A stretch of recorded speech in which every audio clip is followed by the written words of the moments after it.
Jan and I talked for, I think, it didn't take long for him to decide what he wanted Hadar to do, but we talked for like an hour about kind of Hadar's story as he went on through life. And this is one of those things. This is how adventurers live, is if you retire, that's how you stay alive. Because effectively, if an adventurer adventures long enough, they're going to be a dead adventurer. And the lucky ones are the one who lives while 5 of their friends die. So I would say, if we want to take a few minutes to actually think about some things, but do you all have any thoughts in mind as to where Doc, where Hark, or where Vicious are going to move on with their lives? Do you want to hear... I'm tempted to give you a little bit of what I had prepared for today that gets you into Waterdeep, where you're still the heroes, so you guys understand like what you've done. But again, it would be like starting Rise of Tiamat to end the campaign.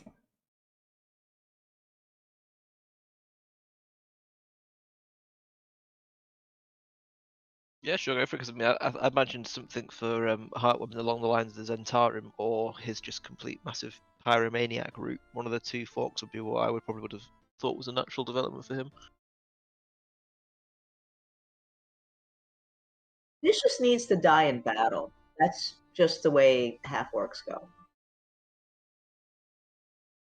Let's be real here. We all know where Doc ends up.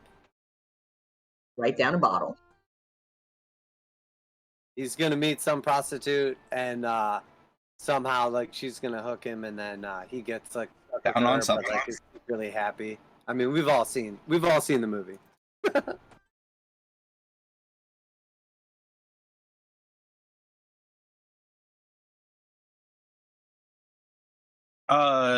Yeah, so just kind of like, we don't really have to take much time today, but just kind of a quick rundown of what was going to go down.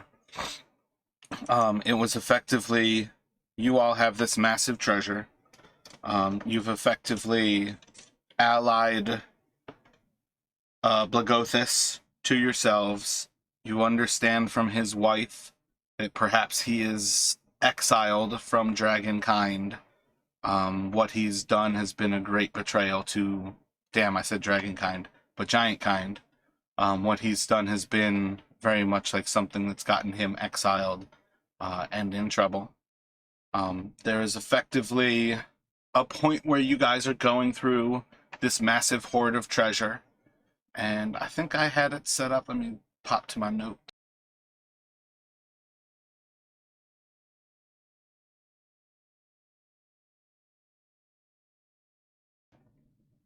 I think a D4 days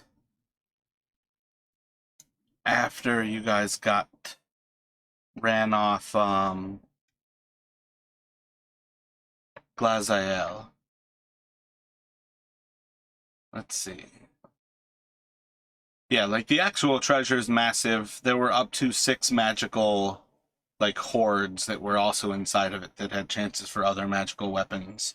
But in the long run, I think all of that would just be being mean to taunt you all with them.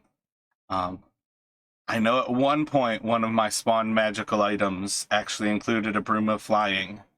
And when it came down to that dragon fight, in hindsight, it was actually kind of funny because I always thought if you guys got a hold of a broom of flying that it would go to Doc.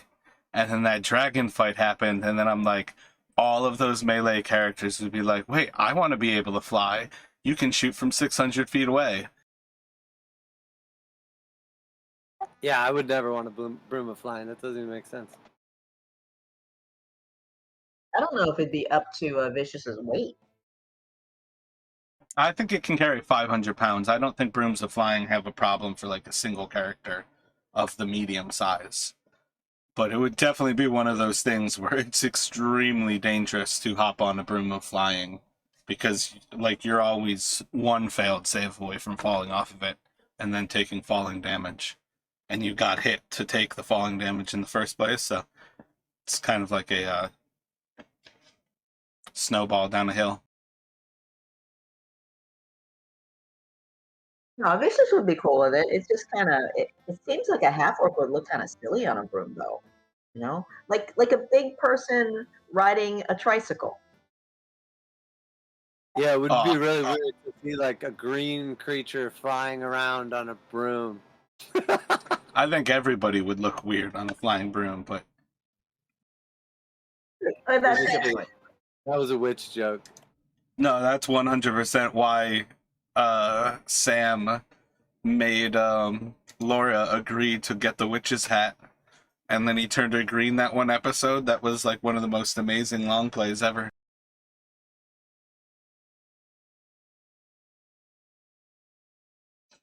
Yeah, so 3 days after that, you all would have heard the sounding of a horn.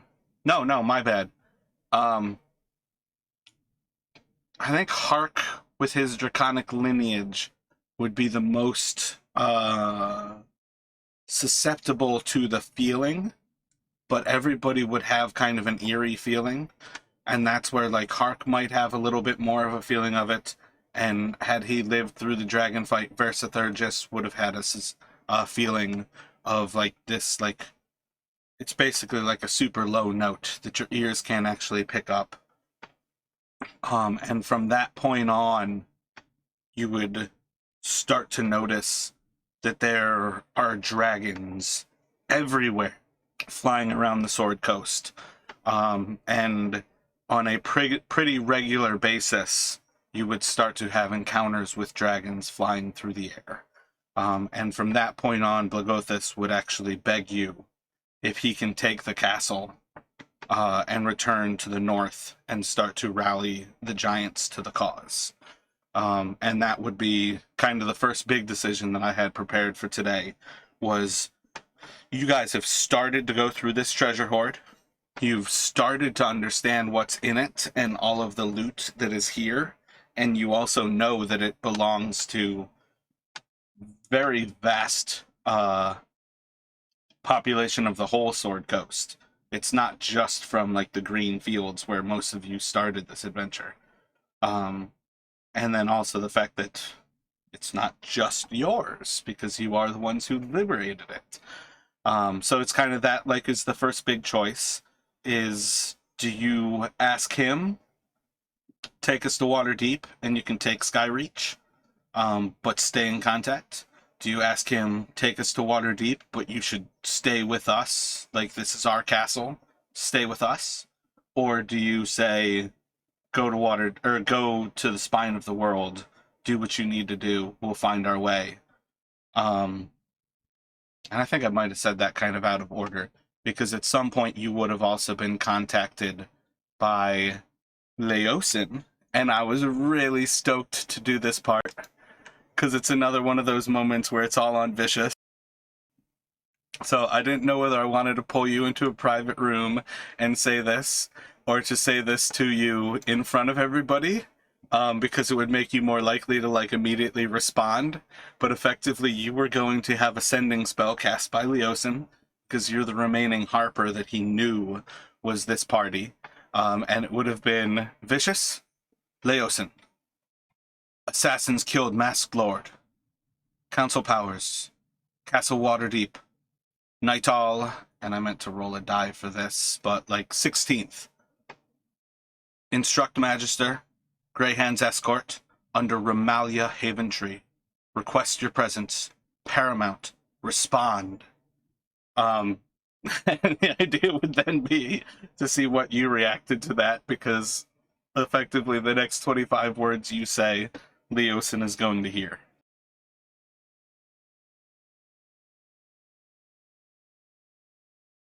We need to go to Waterdeep. That's basically what I got out of that. Like, is this thing written down? Because I don't think it is, and in which case I wouldn't get any farther than go to Waterdeep, find the Harper Lodge. So that's like effectively what Leosin would have heard there. That's probably about 25 words from you. And that's part of why it was amazing to have you as a Harper contact, because that's exactly what, like the kind of fun shit that I think sending spells create.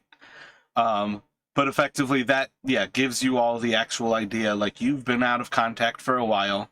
They never found out whether you all had met up with Sarad and Verthus, or had you all kind of died at some point. There's a lot of different things that were confirmed.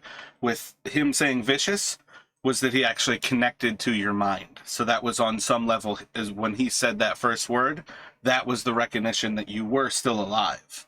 Then he kind of went on from there. But that's your first call towards Waterdeep, and then puts you all in that situation where Blagothus has where he needs to go and wants to take Skyreach, but you guys own the castle effectively at this point. So that was like kind of the big decision to start things off. And I figured that's where we would break, level you all up to 8, and then let you guys kind of decide where you went from there. Well, it's like that game of telephone where you tell somebody something and they tell the next person something and it goes around the circle. Except Vicious does it on her own. Oh yeah, it's amazing. That's exactly why sending's so much fun, is because it's 25 words, but like when you don't really understand exactly what's going on talking to a barbarian, it's like always the best that I expect out of this is that you're talking and that confirms that you're alive and possibly somebody else that you trust. But had you all not gotten back to Waterdeep in the next 24 hours, which again, I had a couple of like variables on how many days were between. I kind of had it set up that the meeting would be within 2 to 12 days. I think I had, it was a D4 days after everything started, you would get the message, and then a D8 days after that, the meeting would be. Depending on where you guys chose and what you chose to do with Blagothus, 24 hours after that, you would get a raven that would go to Doc, and the raven would pass on a very similar message and drop a scroll for you. And I think Hark would be the only one who could actually cast it, and that alone also would still be difficult because it was a scroll of teleport and the sigils for Blackstaff's tower inside of Waterdeep. So from that point on, you would have a direct path there, which would again give you guys the option of, shit, now that we can get there right away, do we give the castle to Blagothus? Should we let him try to rally giants right away? And that was like the second kind of like test on Blagothus. Depending on how you guys entered Waterdeep, you would see different levels of what's kind of going on. That was one moment where I was like, if you guys walked into Waterdeep, you would almost guaranteed walk past the Temple of Lyra, and that was going to be the first time that I actually saw Lyra's god as actually being like pretty viable to show that like these people are like constantly partying and they're effectively drunkards. Depending on if you came in through one of the main gates, you all would have had a chance to speak to a magister who you could have passed on that we need a Greyhand escort to Ramalia Haventree. She said we should be here. And that would have taken you right to Castle Waterdeep. Let's see. And like all of that jumps into when you would meet Ramalia Haventree. She's one of the leaders of the Harpers. She would have been with Leos and Erlenthar at that point, and you guys would have had your first kind of conversation that starts off the Council of Waterdeep. Oh, and if you had flown the castle into Waterdeep, you would have gotten like surrounded, landed, boarded by a bunch of Griffin riders. Probably would have basically been like the death of any of the ogres who had remained on the castle before you guys would be able to kind of like stop them and be like, hey, we're friendly, we're supposed to be here. Yeah, it'd be like bringing a tank into the center of town, just driving it up. No, it's safe. It's safe. Don't worry about it. I had the assumption that kind of shit happens in America every day, though. Yeah, like the tank guy in Michigan, who like just armor plated his like Kubota. Oh yeah, I heard about that. Yeah, he just started flattening buildings and shit, didn't he? Yeah, I think I would have. What? I would have been lent towards, although I doubt they would have agreed to it, but I would have been saying, let's take a teleportation circle straight to Waterdeep, but instruct the giants to fly the castle to the outskirts of Waterdeep, not into the middle of the city, but to the outside of it, because I wouldn't have wanted to have just given it up because it's too useful of a resource. But I guess that would have been a difficult thing to convince the giants to do that, Blagophis, to go and Well, take the that castle was off also court. one of the things to recognize, though, that once the horn sounded, there were dragons filling the air. So that castle is a very powerful resource that it's meant to be wanted, but it's also something where when you're flying that thing, you're like prime rib to dragons. Well, I feel like we probably would have let him roll out and take it, and then be like, we'll rally back up with you, like when the time is right. Because, like you said, I think it would be a little too obvious if we know there's a bunch of dragons flying around, and we definitely know we can't just like fly our giant castle keep into Waterdeep. So I feel like the key to that place is to sort of like keep it off in the rip somewhere. So I think it would make sense to let him kind of take it and use it to do what he needs to do. And then meanwhile, we could take care of business in Waterdeep. But I like Josh's idea about using the teleport circle to get into town. I don't know. That's my opinion. But yeah, I mean that was part of why I say like everything's meant to be those choices, because there is meant to be that positive and a minus on a regular basis. Landing. I feel like we had like a cool session planned for this week and a bunch of fun stuff, and then like last minute, Teddy was like, "I'm taking my ball and leaving." Yeah, a little bit. Landing outside of Waterdeep, I feel like would have been one of the like really cool ways to do it. I like the idea of keeping the castle. It breaks a few of like the oncoming quests where there's really cool things that you all can do. And that's why I think like the trade-off is like one of the upcoming quests is going to the spine of the world, and searching for a mage who's been missing. And it's one of those, it's a water part of the campaign. And that's where a lot of DMs are like, don't let them take the castle. It's going to ruin all of the fun that they get to have on this boat. And it's like, okay, I kind of get that. But if they take the castle, like they have dragon, like that's why you add dragons are flying everywhere. Like they may not have like the risk of an octopus like crawling up onto the boat and starting to eat guards, but they have the fact that like the way I set it up.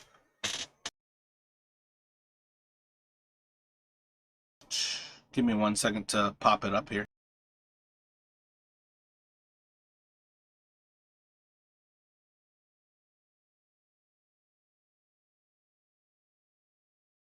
Yeah, no, I'm still mad groggy from my epic nap I had before as well. Epic nap. Oh, it was one of those weird ones. You know, when your alarm goes off, you immediately jump out of bed like you're under attack. Well, it was one of them.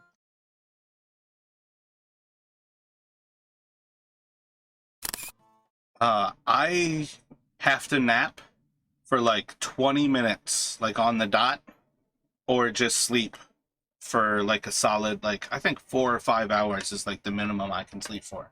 If I nap and I'm woken up anywhere between like 25 minutes and an actual sleep, I'm the devil incarnate. Hell Baby is one of my favorite movies to describe what I'm like in those situations. Yeah, I tend to find that it takes me so long to fall asleep, even when I'm knackered, that I have to like have a 3 hour block basically, and it takes me as long as it takes to fall asleep, and then I have sleep for as much time is left over out of that. So it's usually about like an hour and a half of sleep every time I have a big nap. Oh, I just posted that to the wrong channel.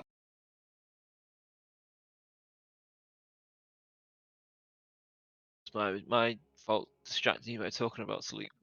Oh no, it's from the roll. I've got the bot like blocked off so they can't just talk in any channel. Because I think I was playing music for Sarkis's game, and it was popping up in one of my other games like channels, and I just didn't know what the bot was doing, so I just took away its ability to speak. But yeah, I created. It's gonna rebel. Oh yeah, there's definitely ramifications, but we're working through it. Artificial intelligence is defeating you. But yeah, I created like effectively like a random encounter setup for the dragons so we could see like what it was, but it's no reason not to just show like how I broke down the dice. So like every single day of flight, we're rolling a d4, and it's a 25% chance that you guys would encounter a dragon that day. If you roll for a dragon, you roll a d12. 1 through 5 was 2d6 dragon wormlings. 6 through 9 was a d4 young dragons. 10 and 11 was another d10, and on a 10 it was twin adult dragons. And spoilers, part of why the black dragon was so dangerous in the swamp, the Mirror of Dead Men, is it has a twin. It's 2 ancient black dragons. That's why I was like having fun with the idea that, yeah, I'll escort you guys there, but I don't understand why you're so suicidal. And it's because like it's probably one of the most dangerous encounters you'll ever really have, besides when you're actively trying to fight Tiamat. And then a 12 on that die would have given you an ancient dragon. And then once you actually roll for the dragon, we would then see what kind of dragons it was. And there was a chance for all of the chromatics, metallic, or gem dragons. And that in particular was because I think it would be cool for the random chance that you all would meet a metallic dragon. And even more so, that it would be super cool for you all to meet a gem dragon. If you're just going to tell us about all the cool stuff we could have done if this campaign didn't end it, I insist that I get to murder Teddy's character at the end of this session. I don't think there's any good way for that to happen, but I don't disagree that there's some reason to do it still. But Does that be a good reason? I have like plenty of reasons. Dragons and councils and castles and giants and magic items and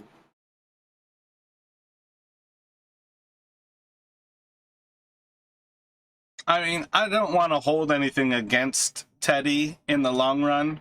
Part of my thing is it's purely why I had that whole session about our communication is so important. And then I wasted all of my time to then bail out the day of. They didn't tell you before now? I have a feeling he knew ahead of time, and then he told Teresa. I mean, unless Teresa's like manipulating me, but I have a feeling that's how it kind of played out, is that it was known, and I have a feeling he told her today, I'm not playing. But yeah, they contacted me today basically to drop out. But yeah, those are like the things that kind of gets you all to Waterdeep. And I know I had vaguely told you all, like, we're just going to start in Waterdeep. But that's kind of where I've tried to impress, I felt like, through a lot of Horde of the Dragon Queen, that your choices were determining how a lot of these factions would support you all. Because when you fight Tiamat, when she rises, like, an adventuring party doesn't really stand a chance. If it were just 6 adventurers, that would be a pretty solid fight, I think, for level 20 adventurers kind of thing. Maybe not necessarily 20. Maybe towards the capstones getting like 17-ish. But the goal is to like get this whole big faction of all of the rest of the people who are the ones who like stand to live when Tiamat rises. Or if Tiamat rises, stand to die. But yeah, that would have kind of gotten you all into the actual like council chambers, where Rumalia has called, I think it's like 7 different representatives of the Lord's Alliance. And then you've got representatives from the Order of the Gauntlet. Onthar Froom would have been their doc. And then Rumalia represented the Harpers, and there was a druid or a ranger, I think a ranger, who represented the Emerald Enclave. And they would have like a certain level of, we're kind of like going over what has happened in the Horde of the Dragon Queen, and getting to these points where eventually Rumalia will call on Leosin to bring you all forward and effectively like have you all testify to the powers of the Western Coast and like say like some of the real shit that's happened.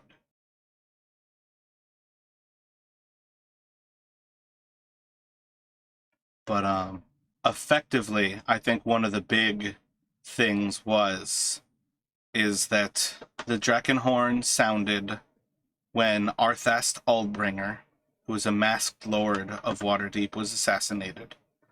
And he was left murdered with a note written in blood that says, 1 for 1.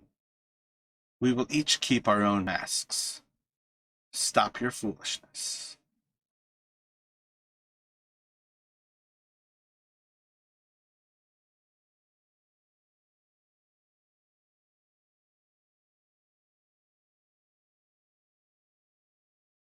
But like going over some of the things that you all would, you guys did pretty solid jobs overall. I think getting a lot of the favor of a lot of these different groups. I think one of the biggest things that there's no correct answer is how to deal with the dragon eggs. Some people think you should destroy them. Some people think you need to save them. And some people think that there's no proper choice. So you don't like always incur favor for those choices.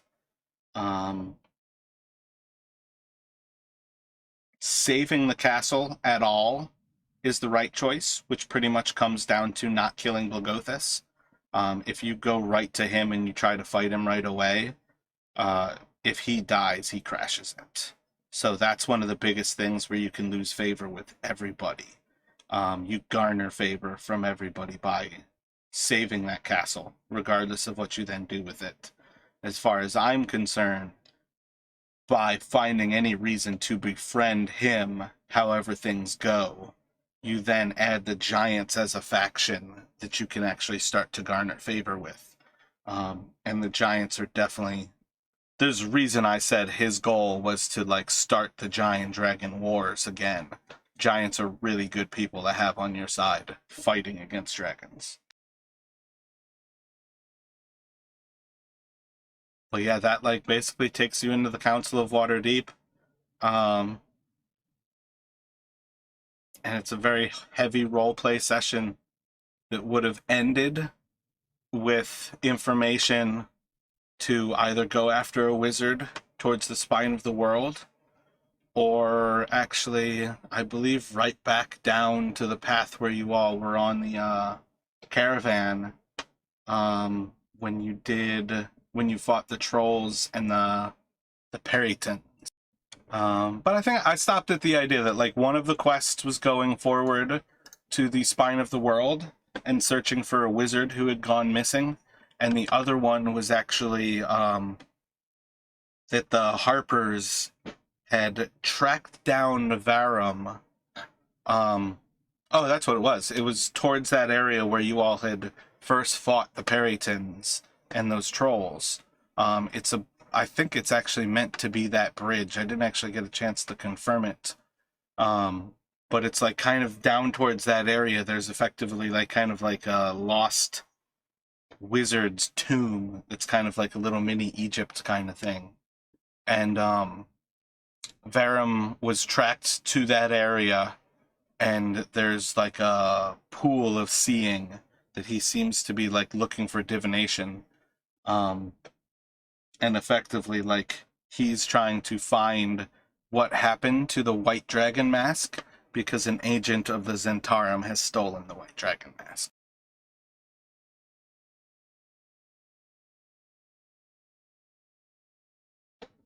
And those are like the two quests that are then in front of you all. Like, do you try to figure out like the person who knows the most about the Drakenhorn that's causing all of the dragons to be active and almost acting like erratically? Or do you try to track down Varum when you have the closest choice, like the closest chance to another of the worm speakers?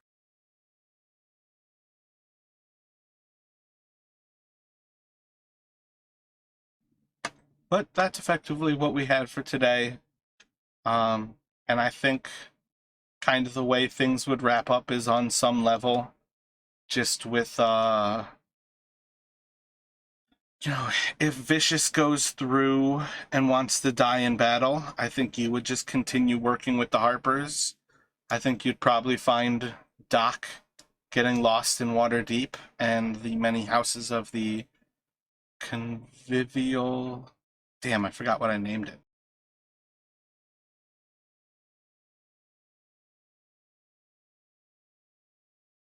Convivial Faceless Society. And then...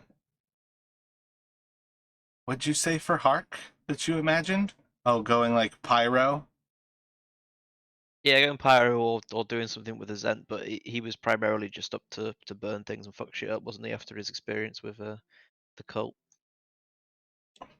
Yeah, so it would almost be simply just returning to kind of acting as like a lone agent. For many purposes, though, the Zentarum is starting to join the very same struggle. It happens like later in the book where the Zents actually come forward to one of the council meetings and they're like, you know, if you all pay us enough money, we would be happy to help you. And everybody's like, what the fuck? You guys are just as much danger as us. And they're like, so pay us. What good's your gold if you're dead? It's a very funny perspective of the Zentarum. They sound like good people. Sensible as well. Yeah, I think the Zentarum is a very solid angle for a group to play when they want to be effectively play an evil campaign, but still understand like the group as an adventuring party. Because that's one of the things a lot of people think of an evil character and they imagine like, oh yeah, I'm going to star in a campaign. It's like, no, you still need to run around with a group of adventurers because that's what this game, we the people, are playing. And the Zent is like that. For purposes, Doc falls in love with a single prostitute. He's not promiscuous. Just for the record, I think that's an important distinction to make. And you know, she maybe like robs him or something like that, and then he's like, "Oh, she really likes me," and then they settle down and buy a house together. And yeah, I think that's about it. I can't remember. I'll have to watch the movie again